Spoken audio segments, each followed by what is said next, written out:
In this episode of the Rich Ad Poor Ad podcast, we interview Jeff Lerner. He talks about how he scaled from spending less than $10,000 a month last year to now spending over $1.5 million a month with Entre Institute. He dives into all his failings and his learnings of what didn't work, his poor ads, as well as the split tests that led to exponential 150% month over month revenue growth over the last 12 months.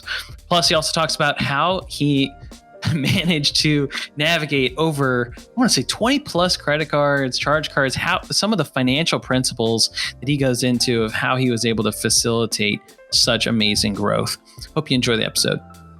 No, I mean, in all seriousness, we scaled our business about, I don't know the exact number, close to 3,000% last year in 2020. I mean, we were spending $10,000 a month on ads last January. And it's to the point of this show, man. When you crack the code and you figure out, some rich ads, and it's not as, I mean, we're not like shysters. It's not as simple as a good ad with a crap offer. You got to have a good ad, good offer, good fulfillment, good infrastructure, good value ladder, good culture. There's a lot of goods, but none of it works without the ad, man. And when you get that lever pulling in the slot, shit happens really fast.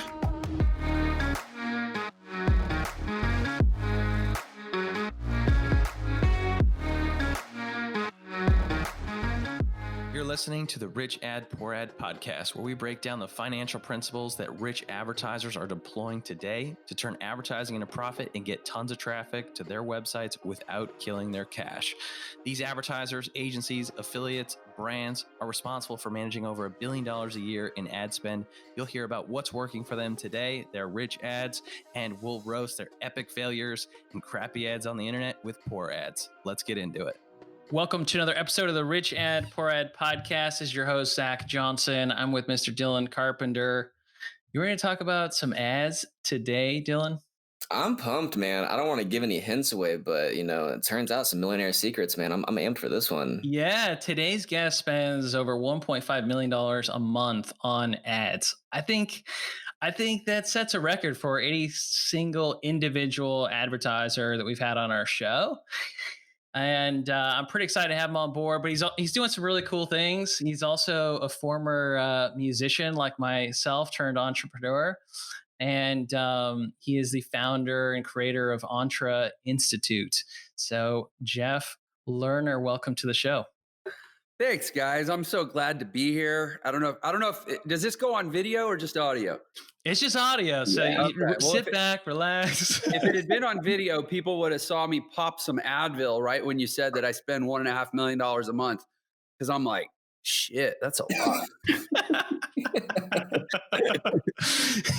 Just a little nervous Nancy over here. Yeah, really. Oh my gosh. I should get in a new line of work. It's less risky. Yeah. And you're not even the credit card company. Imagine how they feel. Yeah, really, right? I love it. Okay, so give everybody just a little snippet of what you're excited about right now. What are you up to in 2021? And what's got you kicking? I'm excited that I spend $1.5 million a month on ads and I make at least $1.51 million in return. That's what I'm excited about. Yeah, I love it. No, I mean, in all seriousness, we scaled our business about, I don't know the exact number, close to 3,000% last year in 2020. I mean, Wow. we were spending $10,000 a month on ads last January. And it's to the point of this show, man. When you crack the code and you figure out, some rich ads, and it's not as, I mean, we're not like shysters. It's not as simple as a good ad with a crap offer. You got to have a good ad, good offer, good fulfillment, good infrastructure, good value ladder, good culture. There's a lot of goods, but none of it works without the ad, man. And when you get that lever pulling in the slot, shit happens really fast. So last January, you were spending $10K a month? I mean, we might not technically have been spending any. We might have been tinkering and writing out previous sales. But I mean, I know that revenue wise, I don't want to like totally overshare because honestly, we're making enough money that it sounds braggy when I do. which I'm humbled and grateful to say. Well, the thing that we always love to talk about on the show is we love to talk about how much people are spending on ads. It's just a thing that we like to talk about in the world of advertising. Yeah, right? so I mean, everybody can deduce from that I am ROI positive, and I'm probably grossing more than that. I wish I netted more than that, but no, I mean, in seriousness, like I can tell you that yesterday we had our record day. I mean, it's the new year. People are, reallocating spending to stuff that matters rather than dumb shit to sit under their tree. And we did more revenue yesterday than we did in the first 6 weeks of last year. Wow. Congratulations. It's always a good thing when your highest revenue day is yesterday, right? If you were saying it was like a year or two ago, Yeah, I'd be like, right. What platforms are you using to kind of spread all this across? Do you mean from a fulfillment standpoint or acquisition I guess channel? or you mean ad spends? Yeah, I would say ad spend wise. Yeah. Yeah. So we're, I would say we're weighted probably, if I take the last 6 months, because it ebbs and flows, because those gosh darn Facebook accounts like come and go. I would say we've probably been 40% Facebook, 40% YouTube, and 20% Google display and search in some combo. Man, I've been learning more about YouTube, and it's a beast out there when you do it right. It looks like, sheesh. Dude, last year we were getting our highest LTVs off of Facebook, but as we've gotten our audience targeting better, and look, the thing about YouTube is it lets you do what you can't do on Facebook, which is explicitly target people with money. Like, don't advertise to people that make less than $50,000 a year if you want to sell good stuff and your stuff optimized. It takes a while for the pixel to learn, because that's a more sophisticated market, and they're harder to sell to because they're more discerning. But as you dial it in, your LTV, we've seen in the last 6 months, our last 3 months especially, our YouTube LTVs have exceeded our Facebook. Wow. All right. So here's what I want to know, Jeff. It takes some serious conviction and vision to want to be able to spend 1.5 million a month on ads, right? Like most people get pretty comfortable at like 50K, 80K a month. Yeah. But they want a lifestyle business. Yeah, totally. And so you've got lifestyle. Yeah. All right. Let's get into it. So do that. What's driving this to be able to take this level of risk and take these big moves? So in 2018, and sorry, I'm kind of like flipping, like fuck lifestyle. Like, of course we want lifestyle, right? But you know what I want a lifestyle of? I'm 41 years old, man. If life is going to divide in half, it's going to be roughly around the age of 40. You guys strike me as on the first half of life based on that. So for now, you guys live it up, man. Like fast cars, strip clubs, whatever you want. But when you turn 40, if you're anything like me, it's like, okay, I want to matter. I want impact. I spent the first half of my life, and I had a great interview the other day with a guy on Millionaire Secret Show who was talking about, he has these 3 levels that people go through, from survival to status to significance. And when he said that, it clicked for me. It was like, oh, right around the time I turned, it was 39 for me. Not 39 is when I felt like I was turning 40. I just flipped. I flipped from status to significance. Like, I want to do crap that matters, and crap that matters is big.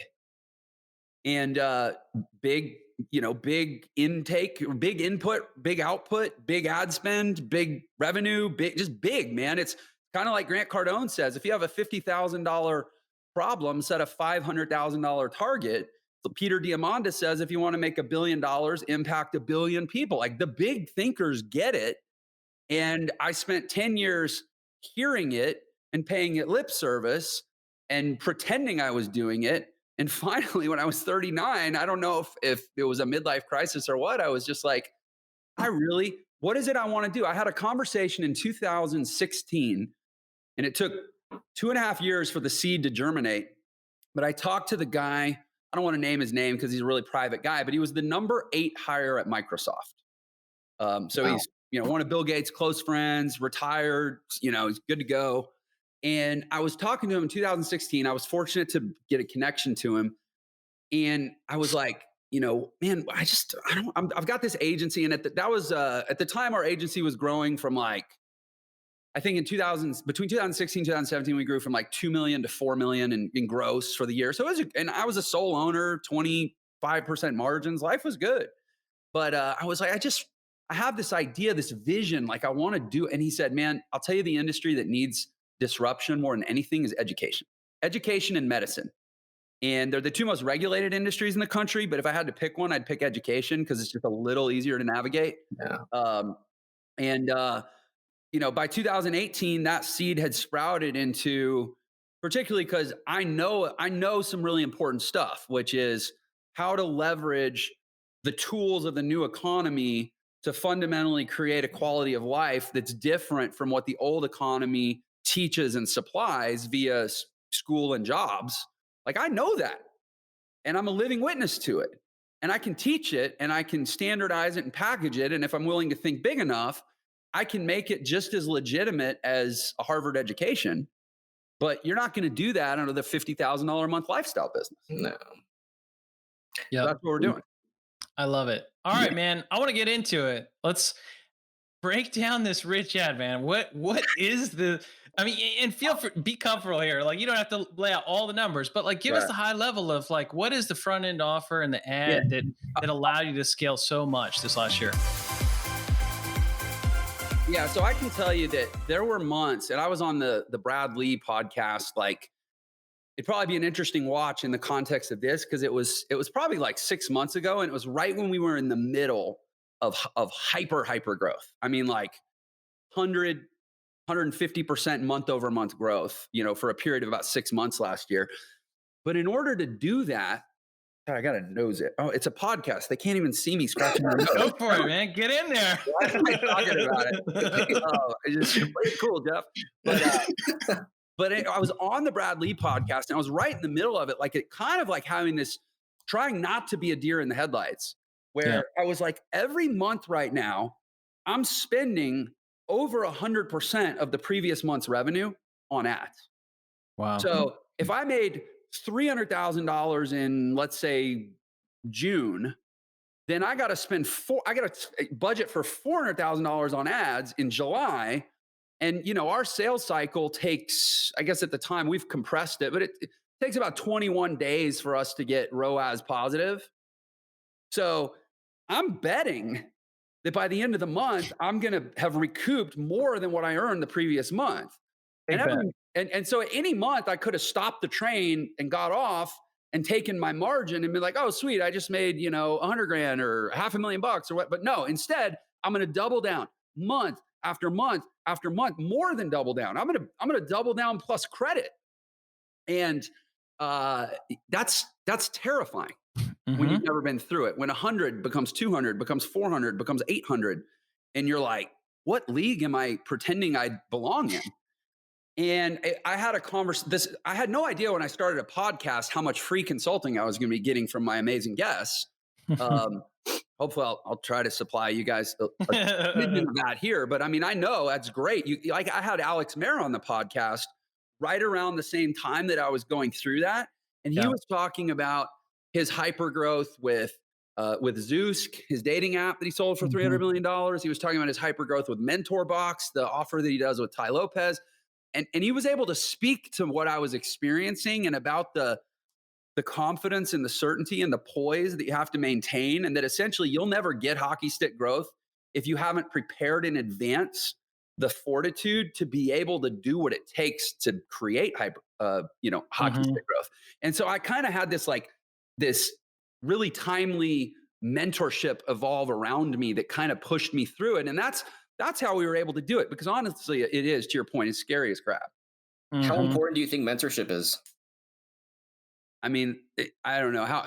Does We're laying you up, man. Your body like oxygen? Like we're just laying you up here, Jeff. Like, just go. Yeah, I mean, you can't get into. Look, everybody that's trying to change their life, or most of the people going online are going online because of an absence of opportunity offline, and so they're going online seeking some sort of greener pasture. But you're never going to outgrow, Jim Rohn said you're never going to out-earn your level of personal development. You're never going to outperform your own thought. Somebody said on a show the other day, you're never going to outwork your own thoughts. Like, you're trying to get what you haven't had before. You have to become who you haven't been before. And the easiest way to become something different, because we're all such, susceptible beings to influence, is to change your influences. start surrounding yourself with badass billionaires. If everybody could have that in their life, like they'd all make more money. Man. So break down the offer for us, Jeff. I'm Okay. gonna ask you again. We want to get to the rich ad. So here was the breakthrough last year that threw out some old thinking and brought in some new thinking that was really just a confirmation of what I think we kind of know. But the first half of last year, we were trying to scale with so I'm kind of starting poor ad first, but we were trying to scale with a more traditional, hi, my name is Jeff Lerner. Here's, I used to be $500,000 in debt. Like I have a really great where everybody starts. Everybody starts there, right? I have a really great rags to riches story. And it to the extent I've used it in various capacities over the last decade, it's always worked for me. So I was doing the same old thing. Nobody was listening.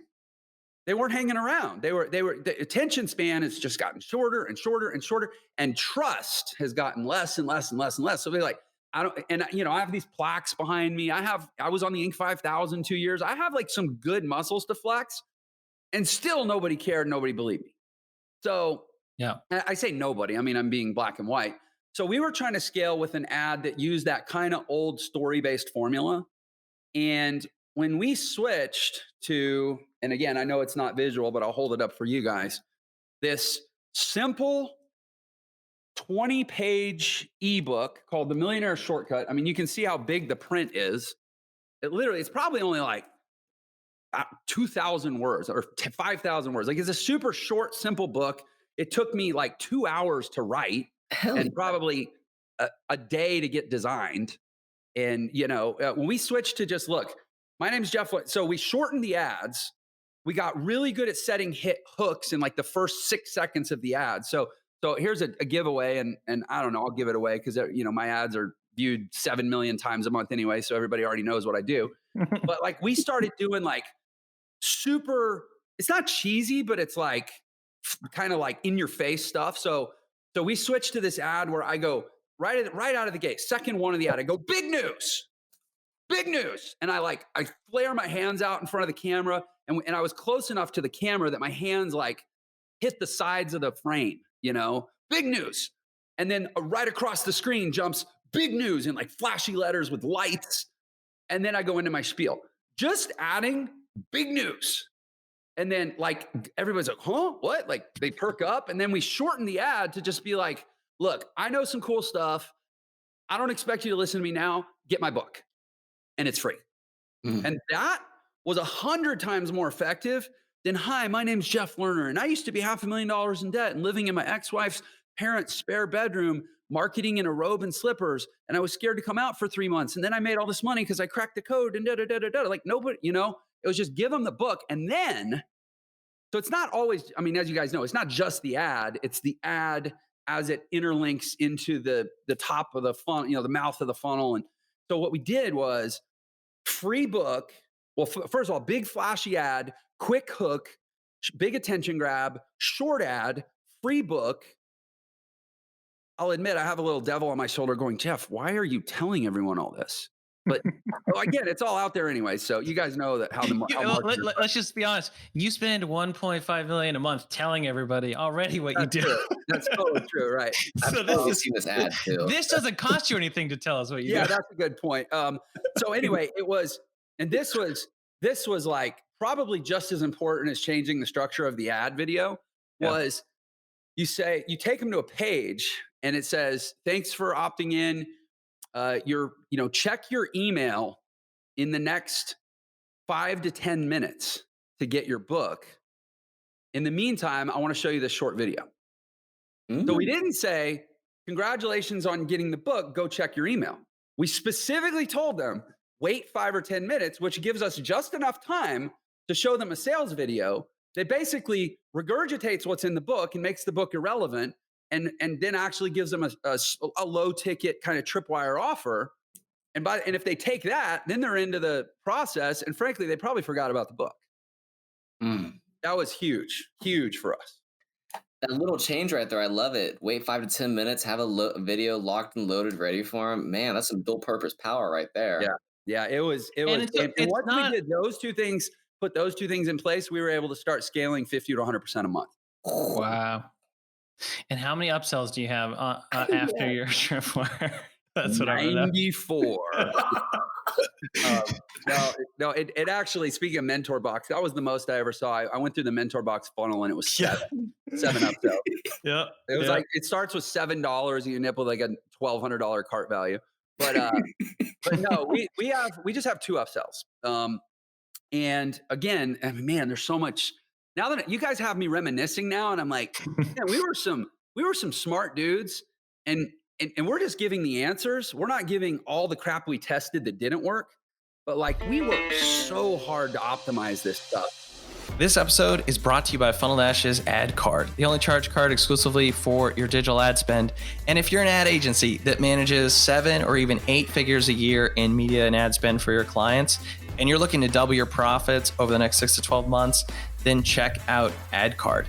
See, the typical agency model is this. You charge 10% of your spend, you make 10 to 20% margin at the end of the day. So that's really 1 to 2% of your client's spend that is profit in your business. The easiest way to double that is to really find a way to earn in that 1 to 2% cash back of the card that is on file of your client's ad account. And before Ad Card, what you had to do was invoice all your clients for their ad spend up front, which is really difficult on a cash flow basis and very difficult ask. And then you had to put the card on your own Amex or whatever card of choice to get that level of value back into your business. With Ad Card, it's entirely different and streamlined. You simply get your clients on Ad Card and make yourself the agency of record, and you'll get the cash back as long as you're managing the ad spend. It's a great way to double your profit without doing any additional work. Check it out at funneldash.com. Well, let's get into it. I mean, that's literally the perfect transition, right? Let's talk about some poor ads here of like, what did you think you were just gung-ho about, you thought was going to work that bombed? Yeah, I mean, there were a couple breakthroughs, and admittedly, I'm not a big fan of the past, so I don't remember a lot of the stuff that didn't work. I just remember that when we finally accepted that if you don't hook people in the first 6 seconds, and see, as you guys can already tell, I talk a lot. So being short-winded is like a chore for me because I always want to like, I'm so passionate and excited about what I do. I think that I can just enroll everyone right now. But you can't. You got to take it little baby steps, right? It's like dating, wait 7 days to text or whatever. So, really, according to the movie Swingers. And so, we would do the hook them in the first 6 seconds. Oh, and then another huge thing was disqualify them in the next 24 seconds because YouTube doesn't actually, particularly for YouTube, but it works on. I mean, it's valuable on Facebook too. YouTube doesn't actually charge you for the ad until it's been viewed for 30 seconds, right? So you don't want to go, hey, let me show you the fastest way to become a millionaire, and then have 14-year-old kids hanging out for 2 minutes to hear the fastest way to become a millionaire. So in the next 24 seconds, you want to get them to go away if you don't want to pay for them. So hook them in the first 6, and because that's when the 6 second is when the skip ad button pops up on a pre-roll. You can set it to force them to watch the first 5 seconds, right? 6 seconds, you got to have them watching by choice. In the next 24 seconds, you say things like, listen, if you're not serious about building a business online, if you're not, at the age of consent, if you're not a person who's really ready to consider becoming an entrepreneur in your life, at least as a viable side hustle from a job, like this isn't the video for you. Like this is serious. I'm not here to waste your time. Please don't waste ours. So you get them out so you don't pay for them. I mean, that one thing right there, adding a negative qualifier in the first 30 seconds probably cut our cost 20%. I was going to ask, what do those 24 seconds entail? But you just hit it right on the head. I was like, is it fear? But yeah, man, that's straight up. Yeah, that's it. And then, upsells was a huge thing. I mean, that's one thing I think a lot of people don't spend enough time on is optimizing their whole funnel and their cart as a whole. We were never actually able to get to ROAS 1 with our front end offer. We're spending X to acquire a customer. Actually, frankly, we're probably spending 4 times our front end cart offer to acquire the customer, right? Probably 3 times. And so that difference we've been able to make up the vast majority of with some really strategic upsells. But the upsells, we had a continuity upsell disaster. I will never again sell continuity on the front end bundled with a $39 buyer, because a $39 buyer isn't a committed enough buyer to not charge back on you 6 months later when they need to buy gifts for their Christmas gifts for their kids or whatever. So I won't even consider continuity now until somebody's at least probably $1,000 buyer. Um, Wow. I Wow. just, I just, here's the thing. If you really want to scale, merchant processing is way too important to mess with things early on that are going to bite you in the ass later, because chargeback risk compounds over time. Well, Uh, now even with Visa, some of the rules that Visa and MasterCard are putting out, like people have to double opt in, for yeah. continuity stuff, right? Like that came out. Yeah, So, and here's the thing. You always, all the projections you do on continuity never holds up. You're like, "Oh, people will stick for 6 months." And it's like, "No, they'll stick for like 1." And yeah. so it's a lot harder to build mathematical certainty in your funnel and your ads, as you're setting your ad budgets. It's based on your expected cart values, and you can't forecast it. It's almost like with continuity, you have to discount anything after the first month anyways. So what we ended up doing, we stole a page out of the Mike Dillard playbook. Was, okay, if you want to sell a continuity offer, sell initially we were selling an annual membership. We're like, hey, this is the membership and it's X dollars a month, but you can get it for like, it was like 40 to 60% off. We tested some different price points if you just prepay for a year.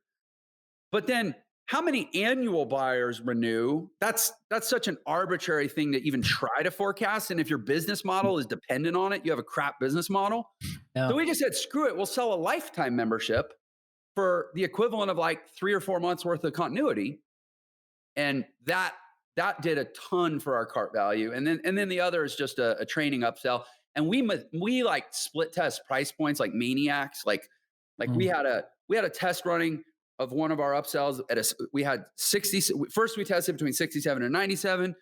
Then we tested between 197 or 97 and 197. Then we tested between 197 and 297. Then we thought we knew what was winning, but we split test other permutations of those numbers. Like we never test more than 2 at a time, but like we tested 4 different price points on both of our upsells before we arrived at the magic number. The bottom line is I have a partner, and Zach, you know him, Adam, who's just, he's a freak about testing. And I think most people, my experience learning, what I've learned from him is that most people are not into testing nearly as much as they should be. Well, when you're spending the budgets you're spending, I mean, you're testing, you're learning just so much faster, right? Yeah. This is one thing. Like before Funnel Dash, I was at Lead Pages and Entreport. We did webinars to grow the software businesses. But like, I hate webinars because you have to spend like 90 minutes, like, doing these like long recordings, and then you don't know like what worked or what didn't work in that. And there's so many variables. And so I love these, book funnels and the upsells. And you spend so because much to acquire a webinar registrant. It's so speculative. Right. So like efficiency of capital, like this is a great transition actually into some financial principles here. But like if you're selling high ticket and you're going to go spend $1,000 to acquire somebody, you have with a $10,000 a month budget, you have 10 at bats to know if you're working or not. Right. And so and if you're going to convert, like you don't have like the window of learning there is very low. If you have a $10,000 budget to start where you were over a year ago and you're selling a $39 offer, you have way more at bats, right? And you can learn in a matter of days and iterate. And I think that efficiency is a very key thing for people to understand if they want to double down and spend 100%, 200% month over month. And you can, and to your metaphor, your baseball metaphor, you can also change your swing every 2 to 4 weeks with smaller offers, as opposed to a webinar, which honestly, to do a webinar right, and I don't think people test and optimize webinars enough either, but to really dial the webinar in takes at least 3 months. So what, you get four chances a year to try something new? No, how about 20? Yeah. Okay, so Jeff, what are some financial principles here on that you would advise? Because you have to be a phenomenal money manager of cash to grow and credit to grow what you've done, in the last 12 months. I mean, yeah, you said a mouthful for sure. Credit is, the number one principle of credit is that it won't be available when you need it. So get it when you don't need it, right? And So when we were still doing $50 or $100,000 a month in sales, we were working aggressively on getting our first $500,000 in credit facilities in place, which as much as possible, we use Amex cards because as an education company, assuming the world goes back to whatever the new normal is at some point, we have events, especially the size of organization we are now, we have leadership and executive meetings, and we have fulfillment requirements that involve physical events. So we want to have as many travel points as possible. That's why we use Amex cards. But yeah, we had $500,000 in Amex cards lined up, even when we were testing at 50 grand a month gross revenue. And then frankly, as soon as we were spending half of that, I mean, Zach, that's how you and I met, right? As we were talking about your Funnel Dash product and how to get more credit and ad more card, scalable and flexible and expandable ad spend. So yeah, start working on your credit now. Okay, so let's dive into that, because how many cards, like at this level, how many cards do you need to support that level of spend? Well, what's funny is, I mean, we don't have a visual. I have a drawer here with. Pull them out. I want to see. We'll take a picture of this. You can hear me shuffling about. I mean, this is just what's in the drawer, and I gave probably another 20 cards to my assistant to manage. But here's the thing: I don't want to shock and awe people with that. That's our stupid tax. Like, sure, that's us, opening bank accounts and and some of that's us trying to outsmart Facebook. And the reality is at one point we had 9 ad managers. Yeah, and every ad manager, if they were on Facebook and YouTube, that meant 2 cards per ad manager for 9 ad managers. Because when you're doing it, the volume we're doing, it's like, do you put all your eggs in the basket of one unproven ad manager? Be like, hey, here's $1 million a month, go spend it. Like, no. So but we've actually consolidated. We're back down to only 3 ad managers. And we're a lot better now at figuring out who the really good ones are. And now we're basically operating off of, I think, probably 6 credit cards. And even that is just some playing some good defense. Like if you lose a Facebook ad account, you don't want to have the same credit card on another Facebook ad account because you can have spillover risk. And how often? This is great. How often do you have to time the payoffs of these, right? Because if you don't, if you're spending that much, I mean, on a Black Friday, you got to be paying it off at 6 a.m. and at noon. At one point, we were literally paying off. At one point, we had a snafu with one Amex card that was like 300 grand a month in capacity, and we lost that one. And so we were spending at that point about $1 million a month when we only had about $250,000 a month in credit. But even then, long story short, we were paying them off every 2 days, which was stupid. And so but even us, even knowing what I know, I've been doing this for a decade, I still wasn't as prepared as I needed to be.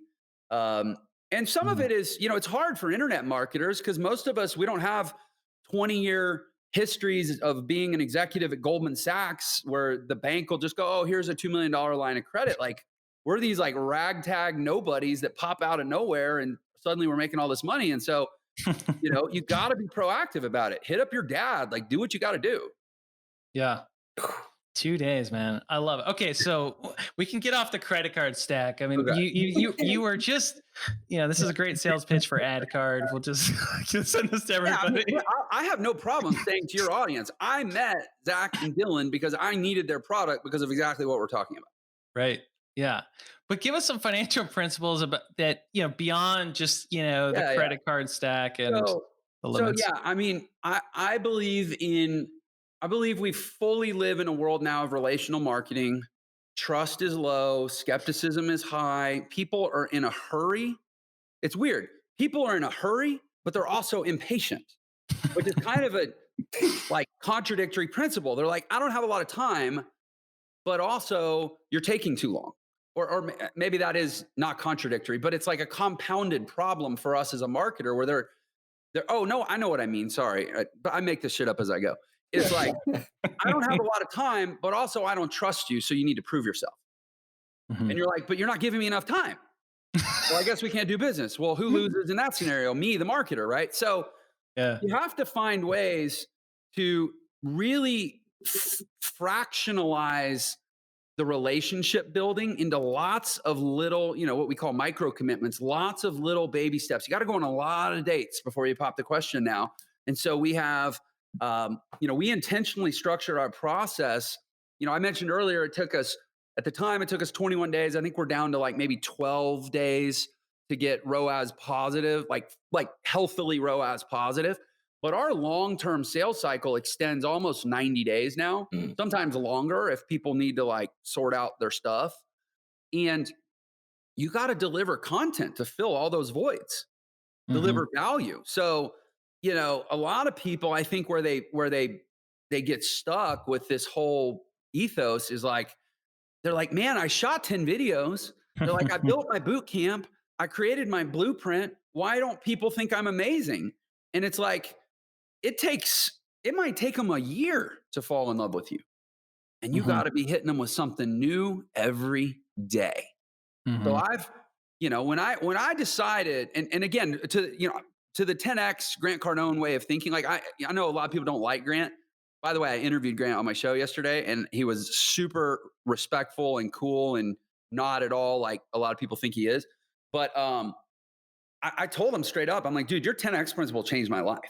Because I've always wanted to think exponentially bigger, but there was no one around me saying, oh yeah, that makes sense. And then I read your book and I'm like, wait, that's me. That's what I want to do. I don't want to be a guru with a course. I want to challenge Harvard. Like I want to legitimize entrepreneurial education the way like where parents feel just as good about their kids saying, I want to go to Entre and learn to be an affiliate marketer as they would their kids saying, I want to go to University of Florida and become a mechanical engineer. Well, so like that's my 10X, right? My 10X vision. And anyways, to do that, so for me, it was not a handicap going into this to go, hey, I need to create 2 years worth of content because it might take somebody that long to decide they want to do business with me. I was actually excited because I was already willing to do 10 times. I'd already decided my starting point was doing 10 times more than what's expected. So I have 595 videos on my YouTube channel that I've created in the last 2 years. I have 750 videos on my Facebook page because that, it's all the same videos repurposed plus additional lives.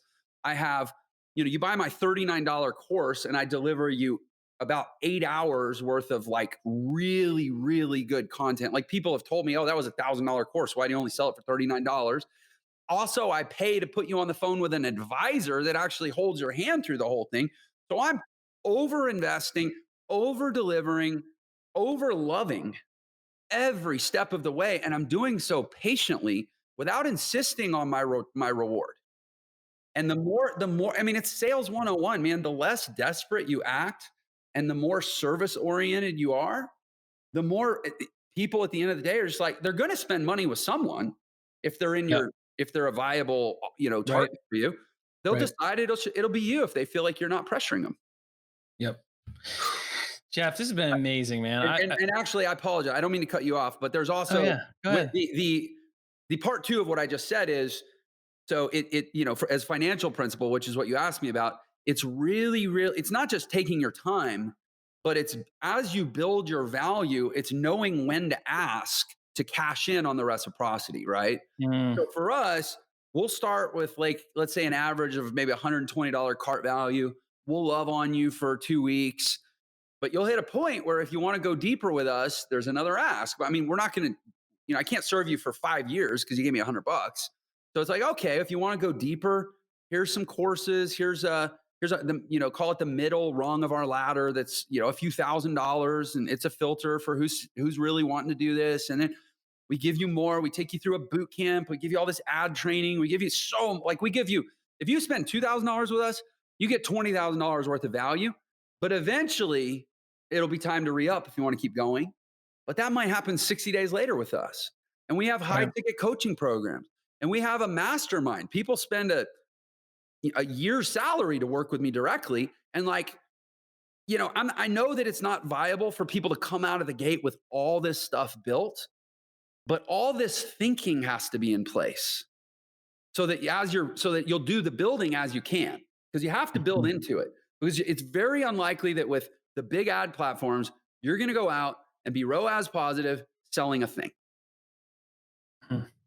Yeah, that's so good. All right, so you got a book. Let's talk about your book, man. How can people learn more? Give people a point to go check out your world, and where should they go get started? Yeah, if you can just go to millionairesecrets.com, and I think we have a link set up. Ooh. Check out. You know what? We don't, but I'm going to magically make it happen by the time this airs. If you'll go to millionairesecrets.com / what do you guys want? Funnel dash? Let's do Do it. Rich Ad. Let's do Rich Ad for it. Yeah. Millionairesecrets.com / rich ad.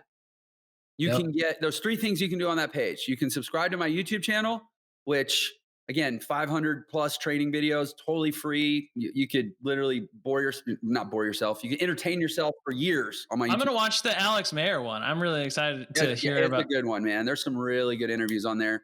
And it's not just interviews, it's a ton of training. I teach about affiliate marketing. I teach about digital agency. I teach about the knowledge business. I teach about e-commerce. I teach about all the stuff I've done, all the stuff I know.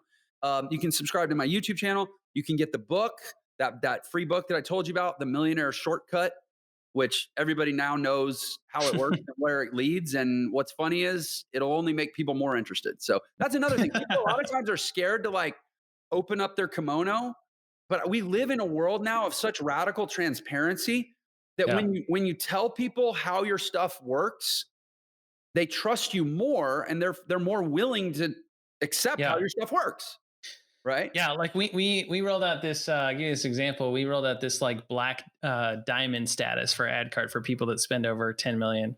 And we were saying it's unlimited 3% cash back. There's no caps. And everyone was like, what's the catch? What's the catch? What's the catch? Where's the fine print? Where's the fine print? I'm like, we just want your business and you're going to sign an exclusivity with us and you're going to put all your spend on ad card. And they're like, well, that can't be enough. Like, what's the catch? What's the catch? Yeah, so you're right, and man. here's the thing. It takes a long time to build your reputation. It takes 2 seconds to ruin it. Yeah. So like, just don't bullshit people. Tell them what it is. People know that they got to spend money to get the right customers know they're going to have to spend money to get value. Just tell them how it works. So anyway, that's how you get it. Go to millionairesecrets.com / rich ad. You can subscribe to my YouTube channel. You get my free ebook, The Millionaire Shortcut. And you can also subscribe to my podcast, Millionaire Secrets. You're going to get all 3 for me, man. I'm pumped now. Don't subscribe. Thank you so much, Jeff. This has been awesome. Yeah, I'm grateful, guys. I love working with you. And now I love being on your show. Yeah, appreciate it. Thanks so much for listening to another episode of the Rich Ad Poor Ad podcast. If you're like me and listen to podcasts on the go ahead and subscribe on Apple Podcasts, Spotify, YouTube, and richadpoorad.com /podcast. And if you absolutely love the show, go ahead and leave a review and a comment, share with a friend. If you do, take a copy, screenshot of it, email me, Zach@funneldash.com, show me you left a review, and I'll give you a free copy of the Rich Ad Poor Ad book. To learn more about the book, go to richadpoorad.com. To leave a review, go to richadpoorad.com /review. Thanks again.